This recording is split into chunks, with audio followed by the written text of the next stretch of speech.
Don't overfeed. Don't overcrowd. Grow plants. Put sand in it.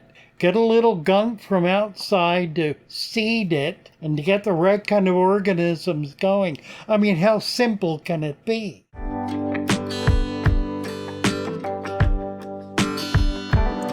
Well, hello. Come right on in. You're at Father Fish.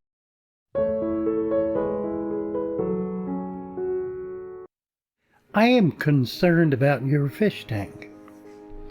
Frankly, I'm worried about it.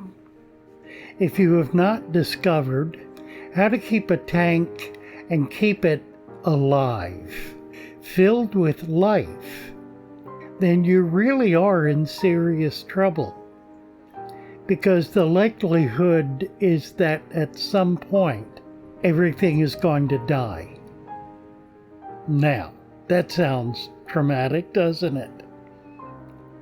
And you know as well as I do, it's true. How close are you to absolute catastrophe? If the pump goes out, if the filter quits working, if the power goes off, if someone dumps an entire can of food in your tank, I mean, you name it. If something disastrous occurs, can your aquarium survive it? That's an important question. And it's important that you have the right answer.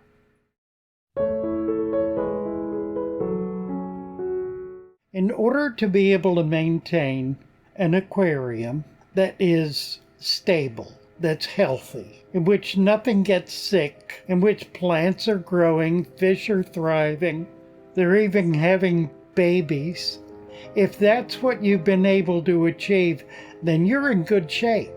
If it is not, then you're not in good shape. What do you need to do about it? Well, the first thing you need to do is get over the notion that your tank must be kept immaculately clean. Now, I'm not talking about clear water. The water in all of my tanks is crystal clear, could not be clearer. It's not a matter of clear water. Let's say it's a matter of the gunk in the bottom of the tank. Now, if it's swirling around every time a fish swims close to the bottom, that's not good. But if you have dirt under your sand or gravel, that's a pretty good sign that your tank is probably pretty healthy. Now, if it's just gravel, that dirt is going to get washed into the water column and make a mess.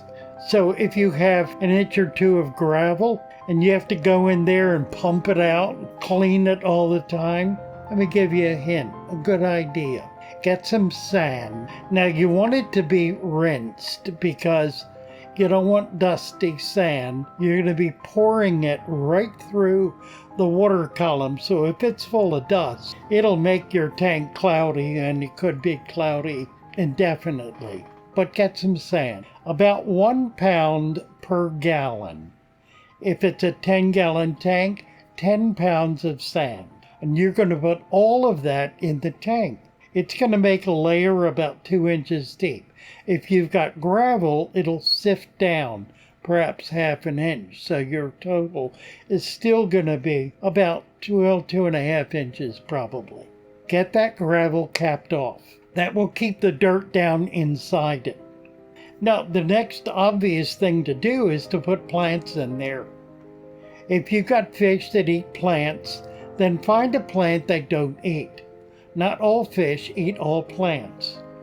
Well, with the possible exception of silver dollars. By the way, if you'd like some really wonderful plants, I have a plant deal that will blow your mind. Over 80 plants for $59, less than $1 a plant. It's on father.fish. That's my website, father.fish. So, other than silver dollars, any other fish you have will tolerate, if not outright enjoy, plants. Now, if you've done that much, there's only one more step for you to take, and it is the biggest one and the most difficult one for the average clean and neat fish keeper to do. You need to go outdoors and bring something in from outdoors. Ooh, the very thought. But here's what you need. You need the microorganisms that will live on the surface and just below that sand, as well as on the plants and the rocks and wood and whatever hardscape you have in there. You need the organisms that live on that. They are unavoidable. You've got them in your tank anyway. But what you have in your tank now is, well, it's not enough. Not enough in quantity, but more importantly, not enough in variety. You see, in any little body of water, the ditch out in your backyard, there are 1,000 different kinds of bacteria living in that. Not all of those bacteria are bad. In point of fact, most of them are good. They are what breaks down ammonia, breaks down waste. They are what keeps the water clear, crystal clear and clean. They are hard workers, and they are extremely beneficial. You know, all of this cleaning and polishing and filtering you do, nature figured out how to do that about 100 million years ago. And it's been doing it pretty successfully ever since. Oh, I know you're all worried about bringing in some kind of pathogen. It's like somebody taught you that word and you can't get past it. Well, let me tell you something. You have more pathogens in your aquarium right now than you will after you put 1,000 or more microscopic animals from outdoors into your tank, because they get control of the bad guys and they keep them limited. They keep them under control.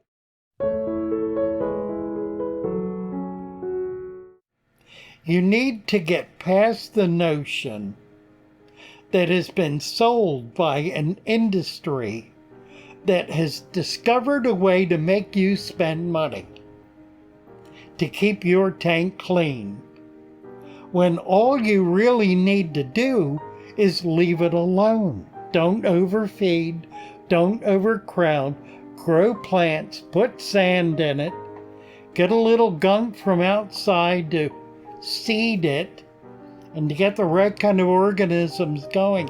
I mean, how simple can it be? It is the easiest thing in the world to do. Let me tell you something. In 1960,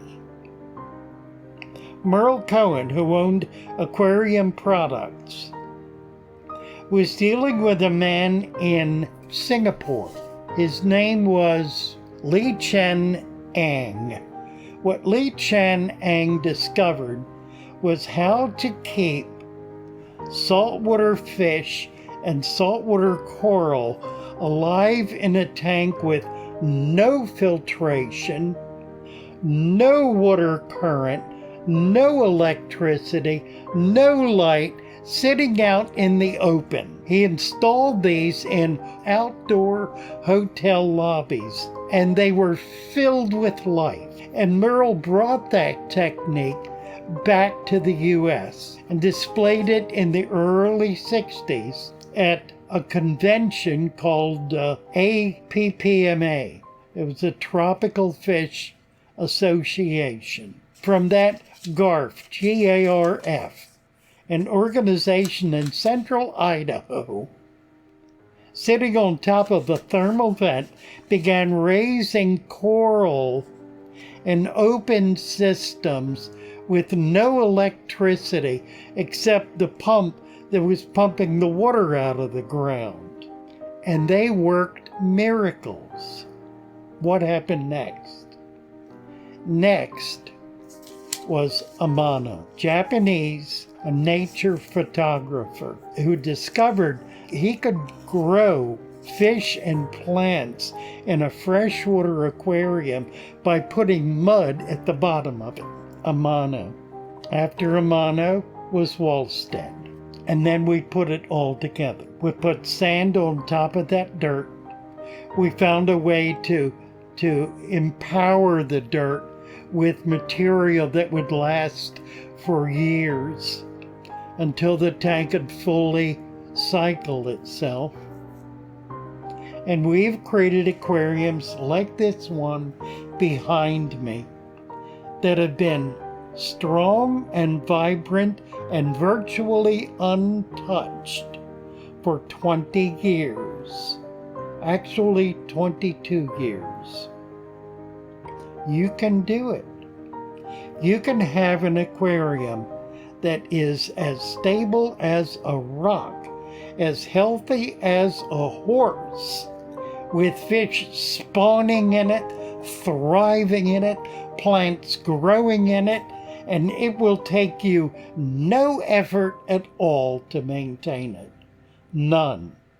Because you're going to let nature do what nature does best, which is to maintain itself.